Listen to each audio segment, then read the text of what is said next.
ഷാഫിക്ക, രണ്ട് ജനകീയ MLA മാർ തമ്മിലുള്ള പോരാട്ടമാണ്, എങ്ങനെ കാണുന്നു? അല്ല, ഇത് രണ്ട് ആശയങ്ങൾ കൂടെ തമ്മിലുള്ള പോരാട്ടമല്ലേ? ഈ തെരഞ്ഞെടുപ്പ് രാജ്യത്ത് തന്നെ വർഗീയ ഫാസിസത്തിനെതിരായിട്ട് വിധി എഴുതണമെന്ന് ആഗ്രഹിക്കുന്ന രാജ്യത്ത് ഇറങ്ങണം കേട്ടോ. രാജ്യത്ത് പിന്നെ വർഗീയ ഫാസിസം പരാജയപ്പെടണമെന്ന് ആഗ്രഹിക്കുന്ന ജനാധിപത്യവാദികൾ, മതേതര മൂല്യമുള്ളവരൊക്കെ കോൺഗ്രസിൻ്റെ ജയം ആഗ്രഹിക്കുന്ന ഒരു തെരഞ്ഞെടുപ്പാണ്. അതുകൊണ്ട് തന്നെ ഇവിടെ പിന്നെ സ്ഥാനാർത്ഥികൾ തമ്മിലുള്ള കമ്പാരിസൺ എല്ലാം അപ്പുറത്തേക്ക് ഞങ്ങൾ ഉയർത്തിപ്പിടിക്കുന്ന രാഷ്ട്രീയത്തിന് തീർച്ചയായിട്ടും ഒരു ജയം ഉണ്ടാവും എന്ന് മാത്രമല്ല, ഞങ്ങൾ സ്ഥാനാർത്ഥിയുടെ ശക്തി അശക്തിക്ക് എന്നൊക്കെ അളക്കുന്നതിനേക്കാളും ജനങ്ങളുടെ തീരുമാനത്തിലാണ് ഞങ്ങളുടെ വിശ്വാസം. രാഷ്ട്രീയത്തിലെ വടകരയുടെ രാഷ്ട്രീയ ബോധം, പൊളിറ്റിക്കൽ സെൻസ്, അതിൽ ഉറച്ച വിശ്വാസമുണ്ട്. അത് ഞങ്ങളെ കൈവിടില്ല. TPയുടെ സ്മൃതി മണ്ഡപത്തിൽ നിന്നാണ് തുടങ്ങുന്നത്. അപ്പോൾ TP കേസ് തന്നെയായിരിക്കും പ്രധാന ചർച്ച? അല്ല, ഞാൻ പറഞ്ഞില്ലേ, ഈ തെരഞ്ഞെടുപ്പിൻ്റെ ഏറ്റവും ഒറ്റ സെക്കൻഡേ ഞാൻ അവരെ ഒന്ന് കാണട്ടെ.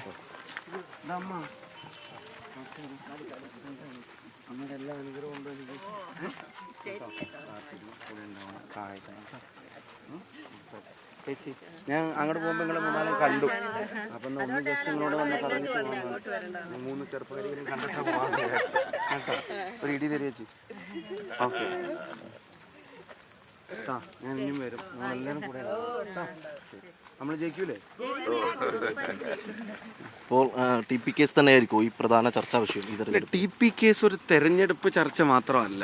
TP കേസ് എക്കാലത്തും കൊലപാതക രാഷ്ട്രീയത്തിനെതിരായിട്ടുള്ള നിലപാടെടുക്കുന്നവരുടെ മുമ്പിലുള്ള, ഇനി ആവർത്തിക്കപ്പെടരുതെന്ന് ആത്മാർത്ഥമായിട്ട് ആഗ്രഹിക്കുന്ന ഏറ്റവും ക്രൂരമായിട്ടുള്ളൊരു ഇൻസിഡൻ്റാണ്. അത് പിന്നെ തെരഞ്ഞെടുപ്പിൻ്റെ മുമ്പും ചർച്ചയാവും, തെരഞ്ഞെടുപ്പിലും ചർച്ചയാവും, തെരഞ്ഞെടുപ്പിന് ശേഷം ചർച്ചയാവുന്നതിൻ്റെ പ്രധാനപ്പെട്ട കാരണം അതിന് നേതൃത്വം നൽകിയ ആളുകളുടെ ആറ്റിറ്റ്യൂഡും കൂടിയാണ്. അതൊരു സംഘടനത്തിലും സംഘർഷത്തിലും സംഭവിച്ചു പോയ ഒന്നല്ല, അതൊരു ഓർഗനൈസേഷണൽ കില്ലിംഗ് ആണ്. ചേച്ചി, അപ്പം ഞാൻ പോയിട്ട് വരാം. പറഞ്ഞ പോലെ കൈമത്തെ എണ്ണയൊക്കെ മാറ്റിയോ? ഒരു അടി ചേച്ചി.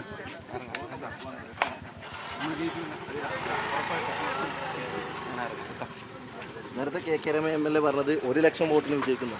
ഷാഫിഖാന്റെ കണക്കൂട്ടിൽ എത്ര? ഇല്ല, ഞാനിപ്പം പിന്നെ അങ്ങനെ കണക്കൊന്നും കൂട്ടിയിട്ടില്ല. ഞാൻ ഇന്നലെ ഇങ്ങ് വന്നിട്ടല്ലേ ഉള്ളൂ. എനിക്ക് വിശ്വാസമുണ്ട് വടകരയിലെ ജനങ്ങൾ. അതും ഇന്നലെ അവർ തന്ന ആ ഒരു റിസപ്ഷൻ, അതൊരു സംഭവമായി. ഞാൻ ഇങ്ങനെ ഒരു കടലിങ്ങനെ, ഒരു സാഗരം ഇങ്ങനെ, മനുഷ്യ സാഗരം ഇങ്ങനെ ഒഴുകിക്കൊണ്ടിരിക്കുക, അല്ലെങ്കിൽ ഇങ്ങനെ അലയടിക്കുന്നതാണ് ഇന്നലെ കാണാൻ കഴിഞ്ഞത്. എനിക്ക് വല്ലാത്ത ആത്മവിശ്വാസം ഇന്നലെ വൈകുന്നേരത്ത് വടകരയിൽ വന്ന് ഇറങ്ങിയത് മുതൽ തോന്നുന്നുണ്ട്. ഒരു ചോദ്യം, ഒട്ടും അഹങ്കാരം ഇല്ലതാനും. ഒരു ചോദ്യം കൂടി, ഈ സ്ഥാനാർത്ഥിത്വം ലോക്സഭാ തെരഞ്ഞെടുപ്പിലപ്പുറം അടുത്ത നിയമസഭാ തെരഞ്ഞെടുപ്പ് കൂടി മുന്നിൽ കണ്ടുകൊണ്ടുള്ളതാണെന്നുള്ള ഒരു ചർച്ചകൾ വരുന്നുണ്ട്. അങ്ങനെ ഒരു അഭിപ്രായം രൂപപ്പെടുന്നുണ്ട്, എങ്ങനെ തോന്നുന്നു? അല്ല, അതൊക്കെ പാർട്ടികൾ തീരുമാനിക്കുന്നത്. ഞാനിപ്പോൾ ഇവിടെ വന്നിട്ടുണ്ടെങ്കിൽ ഇവിടുത്തെ ജനങ്ങളുടെ ക്ഷേമത്തിനും മുന്നണിയുടെ പാർട്ടികളുടെയും വിജയത്തിനും വേണ്ടി പ്രവർത്തിക്കുക. മലബാറിൽ കോൺഗ്രസിന് ഒരു ഊർജ്ജം കൊടുക്കാൻ അതിനൊക്കെ ഇഷ്ടംപോലെ ആളുകൾ ഇവിടെ ഉണ്ട്. ഞാനും എൻ്റെ കൂടെ കൂടും. അതാണ് പറയുന്നത്. തികഞ്ഞ ആത്മവിശ്വാസത്തിലാണ് ഷാഫി പറമ്പിൽ MLA. ഏതായാലും ഭൂരിപക്ഷം വർദ്ധിപ്പിക്കും എന്ന് തന്നെയാണ് പറയുന്നത്. ജയ്സൽ ബാബുവിനൊപ്പം സലാം മുഹമ്മദ്, മീഡിയ 1, കോഴിക്കോട്.